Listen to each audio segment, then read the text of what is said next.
Captain Rebecca Thompson stood at the observation deck of Space Station Unity, watching the stars. Her heart beat faster as she thought about the meeting ahead. After 20 years in space service, she was about to make history. The first alien ship would arrive in less than an hour. "Captain, they're early." Officer Tom Baker's voice came through her earpiece. "The Valaxian ship just appeared at the edge of our solar system." Rebecca straightened her blue uniform and took a deep breath. "Tell everyone to get to their positions. And Tom, make sure the welcome gifts are ready." The Valaxian ship looked nothing like they had expected. Instead of the usual metal ships humans made, this one seemed to be made of crystal and light. It moved through space like water flowing in a river, smooth and graceful. As the ship came closer, Rebecca could see its true size. It was massive, at least 3 times bigger than Unity. The station's lights reflected off its surface, creating rainbow patterns across the observation deck. "All stations report ready, Captain," Tom said. "Dr. Anderson is waiting in the meeting room with the science team." The docking process took exactly 12 minutes. Rebecca counted every second. When the airlock finally opened, she stood tall, wearing her most professional smile. The first alien stepped through, and despite all her training, she had to stop herself from gasping. The Valaxian was tall and elegant, with skin that seemed to shift colors like the surface of a soap bubble. It had 4 arms and moved with careful, measured steps.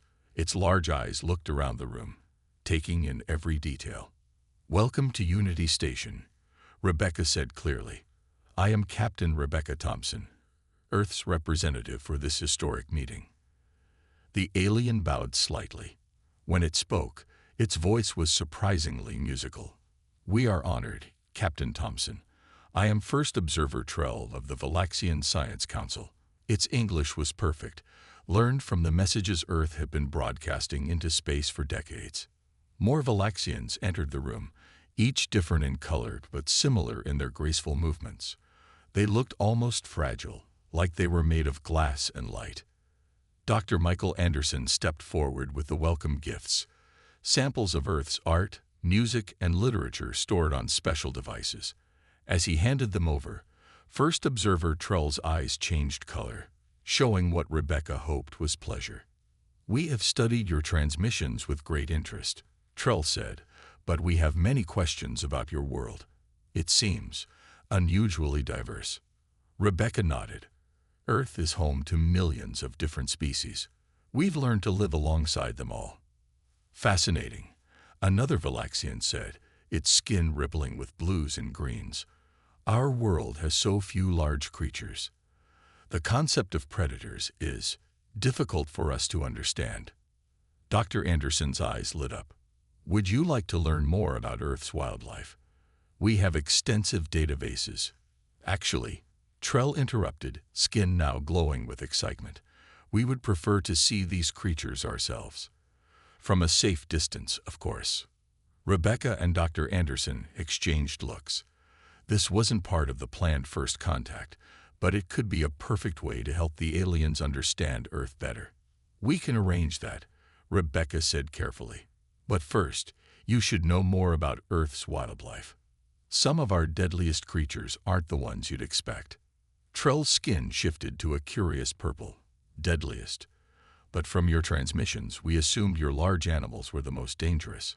Rebecca smiled, remembering the box jellyfish she'd seen in Australia years ago. "That's a common mistake. On Earth, size doesn't always tell you what's dangerous. Sometimes the smallest things can be the deadliest." The Valaxians whispered among themselves, their skin colors changing rapidly. Finally, Trell spoke again.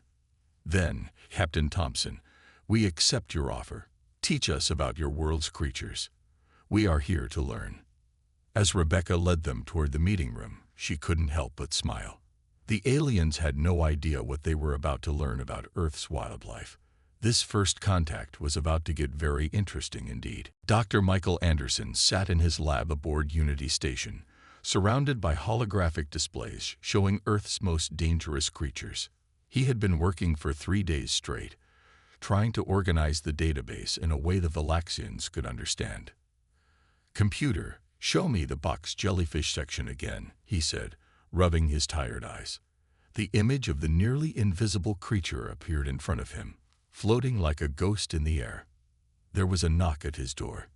"Come in," he called, not taking his eyes off the display. Tom Baker walked in with 2 cups of coffee. "Thought you might need this," he said, placing 1 cup beside Michael. "The Valaxians are asking about your progress again. They're very excited." Michael took a long sip of coffee and sighed. They don't understand what they're asking for. Their world has no real predators. How do you explain a great white shark to someone who's never even seen a goldfish? The door opened again, and first observer Trell glided in, its skin shimmering with curious yellow patterns. 2 other Valaxians followed, their colors matching Trell's excitement. "Dr. Anderson," Trell said, "we hope we're not interrupting. We're eager to begin our study of Earth's fauna." Michael nodded and pressed a few buttons on his console. The room filled with holographic images of Earth's most dangerous creatures, from lions and tigers to small blue-ringed octopuses and black mamba snakes. "These," he said, pointing to the larger predators, "are what most people think of as dangerous animals, but they're actually not the deadliest creatures on Earth." The Valaxians moved closer to the tiger hologram, their skin rippling with interest. "Such powerful muscles," one of them noted. "The teeth appear most efficient for killing." "Yes," Michael agreed, "but watch this." He switched the display to show a mosquito. The Valaxian's colors shifted to show confusion. "This tiny insect," Michael explained, "has killed more humans throughout history than all the tigers in the world combined. It spreads diseases that can kill within days." Trell's skin turned a pale blue of surprise. "But it's so small. How can this be?" Michael pulled up more images: the Brazilian wandering spider, the inland tapin snake, the cone snail. "On Earth, size doesn't equal danger. Some of our deadliest creatures could fit in the palm of your hand." He showed them footage of a cone snail hunting a fish, its poison-filled harpoon striking faster than the eye could follow. The Valaxians moved back, their skin showing patches of nervous green. "And these creatures," Trell said slowly, "they live freely on your world." "Most of them, yes," Michael answered. "We've learned to coexist with them. We know where they live, how they behave, and what to do if we encounter them." He brought up a new hologram, showing a timeline of human evolution. "Living alongside these creatures helped make us what we are today. We had to become smart, cautious, and innovative to survive." The Valaxians watched in silence as Michael showed them more creatures. The stonefish that looked like a rock but could kill with 1 touch, the tiny blue-ringed octopus that could paralyze a human in minutes, and the box jellyfish, almost invisible in water but deadly beyond belief. "We would like to see some of these creatures," Trell said finally. "Not the small ones, perhaps. We could start with your larger predators." Michael looked at Tom, who tried to hide his smile. "I'll contact Dr. Parker at the research center," Michael said. "But remember, even our safer creatures can be dangerous if you don't respect them." As the Valaxians left the lab, discussing what they'd learned in excited tones, Tom turned to Michael. "They still don't get it, do they?" Michael shook his head, looking at the hologram of a honeybee still floating in the air. "No, they don't. But they will. Earth has a way of teaching these lessons very quickly." He sent a message to Dr. Lisa Parker, "Preparing for alien visitors. Bring out the friendly ones first. But keep the medical team on standby. Something tells me we're going to need them." Dr. Lisa Parker stood at the entrance of the National Advanced Wildlife Research Center, watching the Valaxian ship land on the special pad they had built. The morning sun made the ship's crystal surface sparkle like diamonds on fresh snow. "Is everything ready?" she asked into her radio. "Yes, Dr. Parker," came the reply from her assistant, Mark Wilson. "The lion enclosure is secure, and we've prepared the other exhibits just like you asked." The Valaxians emerged from their ship, led by First Observer Trell. Dr. Anderson walked beside them, still trying to explain the safety rules. Lisa noticed their skin was showing excited patterns of gold and silver. "Welcome to the research center," Lisa said with a smile. "We've prepared a special tour for you today." Trell's skin rippled with joy. "We are most excited to see your large predators, Dr. Parker. Especially the one you call lion. From the videos, they seem most impressive." Lisa led them to the first enclosure. Behind the thick glass, a male lion lay in the sun, his mane glowing in the morning light. The Valaxians pressed close to the glass, their colors shifting rapidly with excitement. "He seems peaceful," one of the Valaxians said, sounding disappointed. Just then, the lion stood up and roared. The sound shook the glass, and the Valaxians jumped back, their skin turning pale with shock. Lisa tried not to smile. "Lions may look calm," she explained, "but they can kill an adult human in seconds. They're one of Africa's most successful predators." The aliens moved on to the next exhibits, but Lisa noticed they kept a safer distance from the glass. They saw tigers, bears, and wolves, each demonstration making them more nervous. "These are impressive," Trell said, "but surely these are your most dangerous creatures. The ones you keep most secure." Lisa exchanged a look with Dr. Anderson. "Actually," she said, "would you like to see something really interesting?" She led them to a smaller room. Inside was a simple glass box with a small spider inside. The spider was brown and fuzzy, about the size of a finger. "This is a Brazilian wandering spider," Lisa explained, "much deadlier than any lion." The Valaxians leaned in close, their skin showing colors of disbelief. "This tiny thing?" one asked. "How could it be dangerous?" Suddenly, the spider jumped at the glass. It moved so fast that none of them saw it until it hit the barrier. The Valaxians screamed, their skin turning white with fear. They backed away quickly, bumping into each other.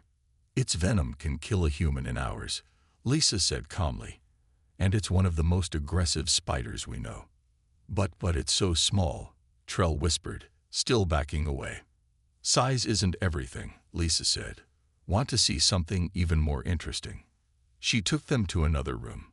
This one had a small tank of water. The Valaxians looked around, confused. "I don't see anything," one said. "Exactly," Lisa replied. "This is a box jellyfish. You can barely see it, but its sting can kill you in minutes. It's one of the most venomous creatures on Earth." The Valaxians' skin turned deep blue with worry. They looked around the room differently now, as if wondering what other deadly creatures might be hiding in plain sight. "Perhaps," Trell said slowly, "we should return to the lions. They seem safer." Just then, Mark's voice came through on the radio. "Dr. Parker, the bee colony in Section C is getting agitated. Some of the alien scanning equipment might be disturbing them." Lisa's eyes widened. She hadn't even thought about the bees. "Everyone, we need to move to a different area. Now." "Why?" Trell asked. "What are bees?" A loud buzzing sound filled the air. Lisa grabbed Dr. Anderson's arm. "Run," she said simply. The Valaxians were about to learn that on Earth, the smallest creatures often taught the biggest lessons. Commander James Wilson rushed through the research center's hallways, following the sound of chaos. The emergency alert had come 5 minutes ago. The Valaxian visitors were under attack by a swarm of honeybees. He found them in the East Wing. 3 Valaxians were hiding behind a closed door, their skin flashing warning colors of bright red and orange. Dr. Parker and her team were trying to calm them down. "Report," James ordered as he reached them. "It's not good," Dr. Parker said, trying to hide a smile. "They ignored our warnings about the bee enclosure. Their scanning equipment disturbed the hive. And well," she gestured at the aliens. First observer Trell's skin was covered in small red bumps. "We did not know," Trell said, voice shaking. "They were so tiny, just little flying dots, but their attack formation was perfect. Military precision." James looked through the window. The bee swarm had returned to their hive, but a few angry guards still patrolled the area. Those weren't even aggressive bees, he said. Just regular honeybees protecting their home. Regular. Another Valaxian's skin turned pale. You mean you have more dangerous ones? Dr. Anderson walked up, holding a tablet. We just got reports from other Valaxian research teams around the world, he said. Apparently, they'd been having similar educational experiences. He showed them the reports.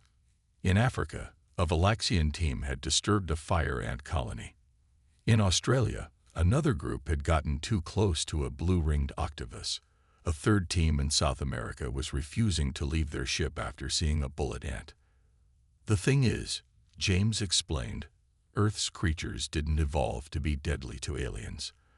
They evolved to survive here, among each other. The fact that they're dangerous to you is just bad luck. Trell's skin showed patches of deep blue, their color for understanding. Your world, it forced you to become strong, to become smart, just to survive.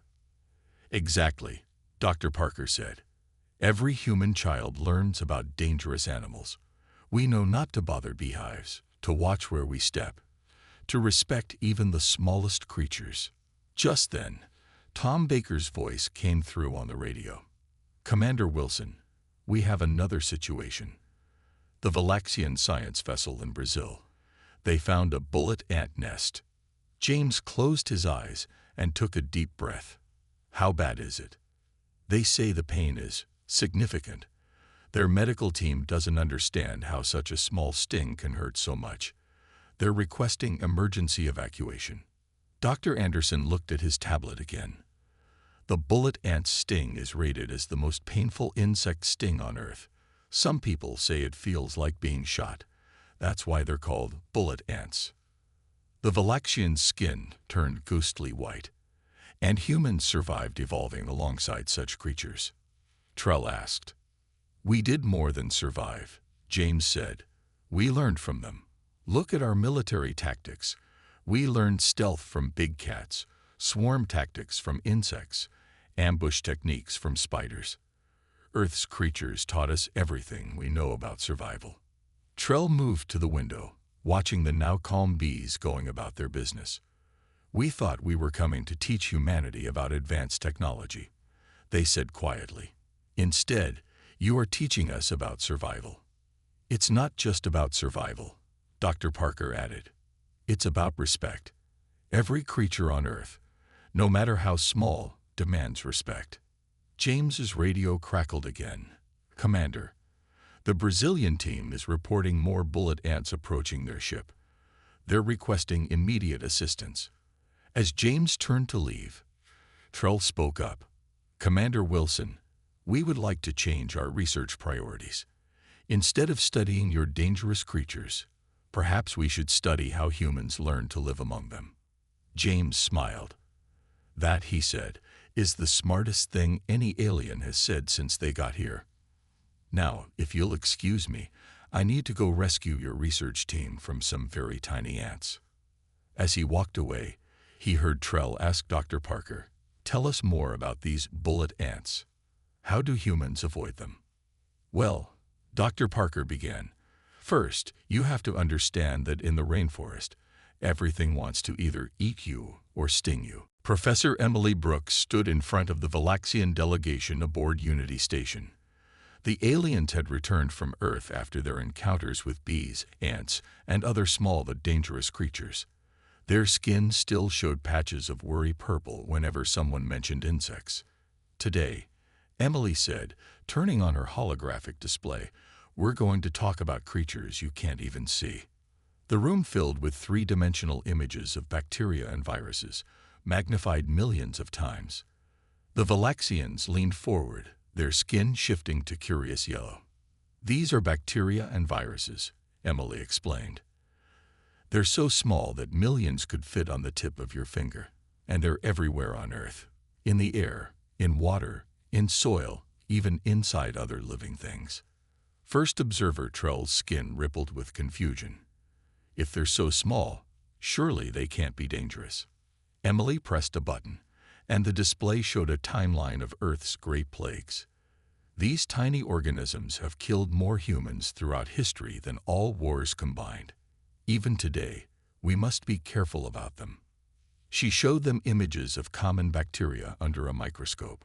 Your scans of Earth missed these completely, didn't they? The Valaxians' skin turned pale. One of their scientists stepped forward. Our scanners were set to detect life forms of significant size.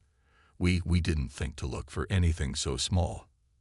That's why 3 of your research teams are sick right now, Emily said.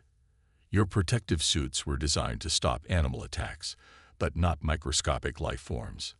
Earth's bacteria found ways into your suits, ways you never thought to protect against. The room grew very quiet. Even the usual shimmer of Valaxian skin seemed dimmer. How do humans survive? Trell asked finally. How do you live with invisible killers all around you? Emily smiled. Our bodies are amazing. We have immune systems that fight off these invaders. Over millions of years, we evolved alongside these organisms. Our bodies learned to defend themselves. She showed them a new image, a human immune cell attacking a bacteria. Right now, inside every human in this room, there's a war going on. Our bodies are fighting off millions of invaders every second. The Valaxians moved away from the human scientists in the room. Their skin showed colors of fear and amazement. But that's not all, Emily continued. She changed the display to show a tardigrade, a microscopic water bear. Some of these tiny creatures are the toughest things on Earth. They can survive in space, in boiling water, in frozen wastelands. They're practically indestructible.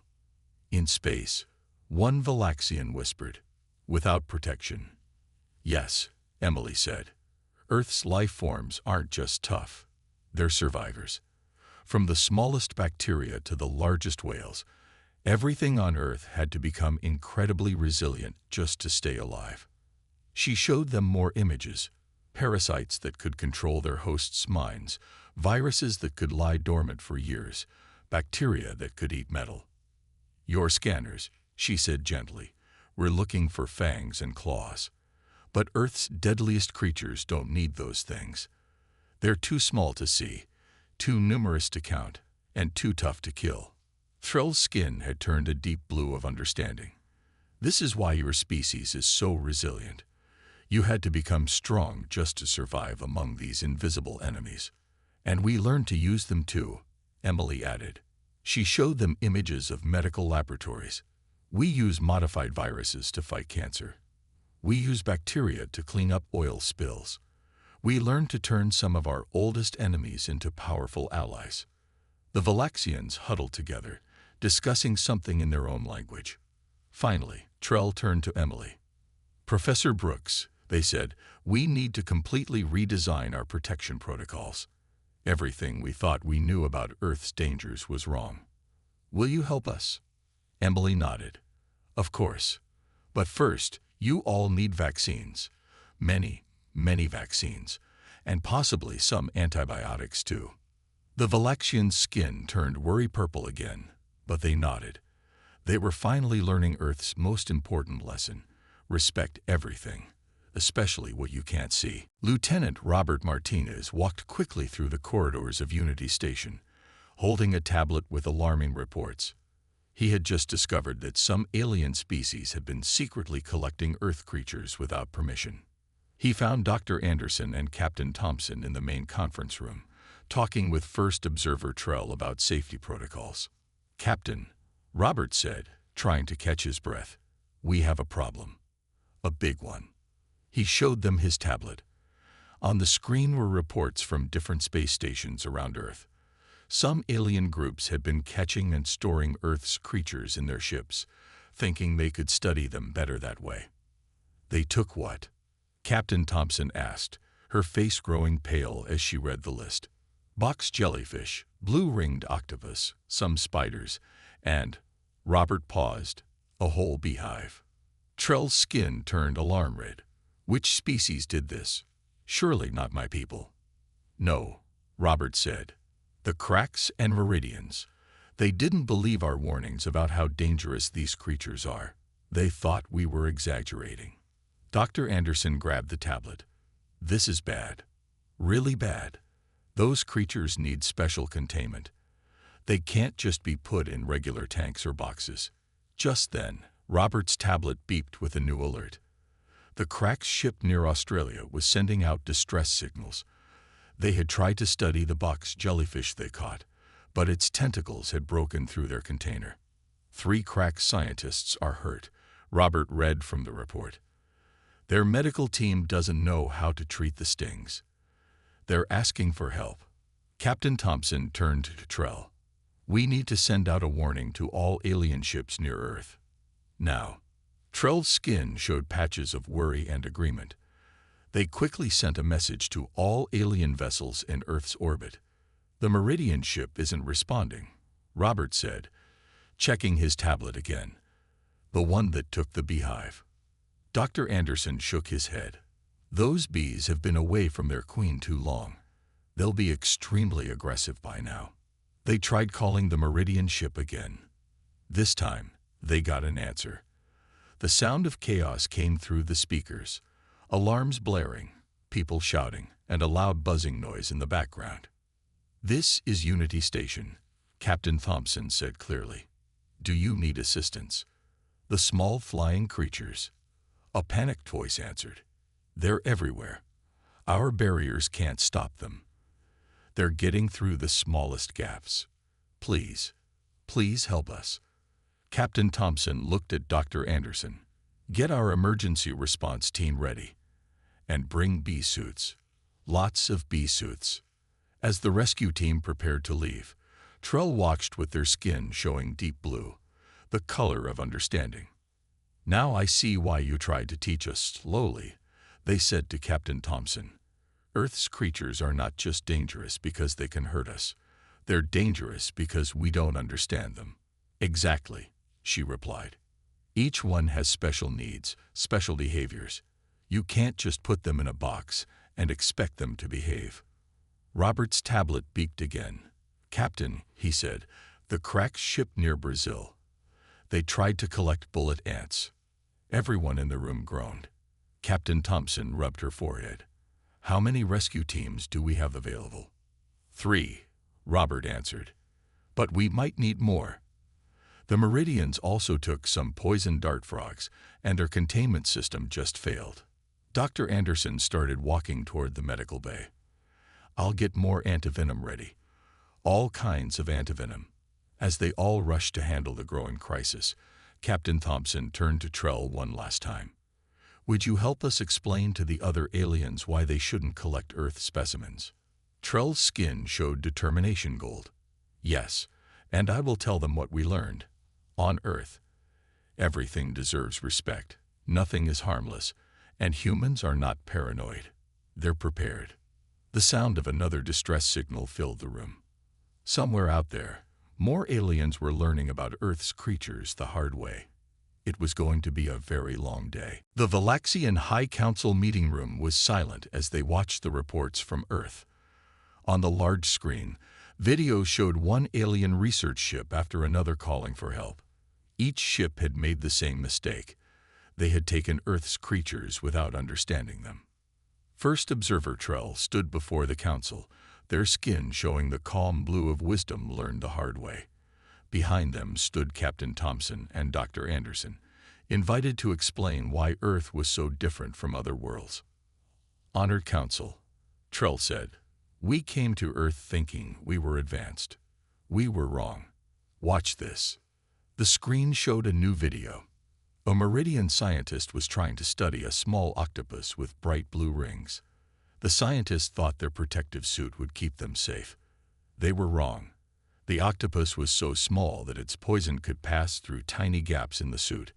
Now that ship needed urgent medical help. This is why humans are different, Trell explained. They grew up on a world where even the smallest creature could kill them. They had to become smart just to survive. Dr. Anderson stepped forward. May I show you something? He asked. When the council nodded, he played a video of human children in a school. Watch, he said. These young humans are learning about their world's dangers. From their earliest years, they learn which creatures to avoid, how to spot danger, how to stay safe. The council watched as the teachers showed the children pictures of dangerous animals and plants. The children paid close attention, asking smart questions. "Your people evolved on a peaceful world," Captain Thompson said. "Ours didn't. Every step in human history was shaped by the creatures we lived with. We learned to be careful, to think ahead, to respect everything around us." Another emergency signal came in. This time, it was from a ship that had tried to study some simple Earth bacteria. They didn't know that Earth's smallest life forms could be the most dangerous. "Look at our own mistakes," Trell said, their skin showing embarrassment purple. "We came with the best technology in the galaxy. But we didn't think to check for microscopic life forms. We didn't respect the small creatures. And we paid for that mistake." The council members' skin showed various colors of understanding and worry. The head of the council spoke up. "How do humans do it? How do they live on such a dangerous world?" "We adapt," Captain Thompson said simply. "We learn. We respect everything, from the largest predator to the smallest bacteria.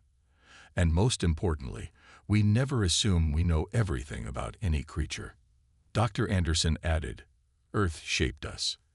Every human child knows that a tiny spider can be deadlier than a lion, that an invisible jellyfish can kill faster than a shark, that even the air we breathe is full of life forms that could harm us."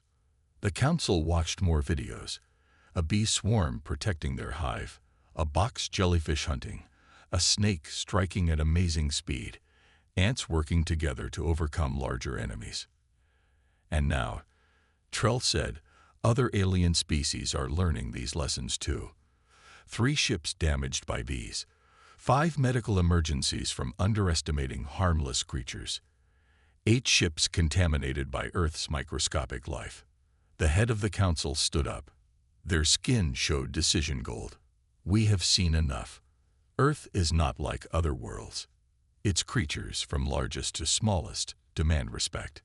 And its people," they looked at Captain Thompson and Dr. Anderson, "its people are survivors in ways we never imagined."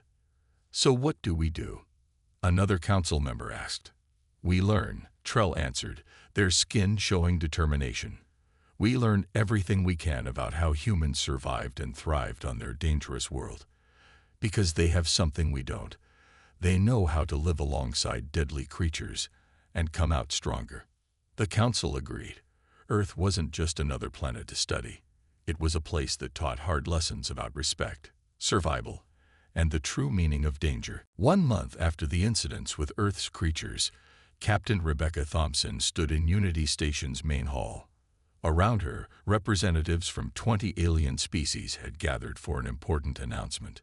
The room buzzed with nervous energy. Many of the aliens still showed signs of their encounters with Earth's wildlife. Dr. Anderson and Professor Brooks stood beside her, while Lieutenant Martinez kept watch by the door. First observer Trell, their skin shimmering with formal gold, prepared to address the crowd. "Friends from the stars," Trell began, "we came to Earth thinking we were advanced. We thought our technology made us superior. We were wrong." On the large screens around the room, images began to play. A bee defending its hive, a tiny spider taking down much larger prey, bacteria surviving in extreme conditions. "Earth is not like other worlds we have visited," Trell continued. "Here, even the smallest creatures demand respect. Many of you learned this the hard way." Several aliens touched their healing wounds, remembering their painful lessons. The Meridian ambassador's hand still shook when he saw pictures of bees. The crack scientists couldn't look at the jellyfish images without flinching. "Today," Trell announced, "the Galactic Council has made a decision. Earth is now classified as a Class X hazardous world." Murmurs filled the room.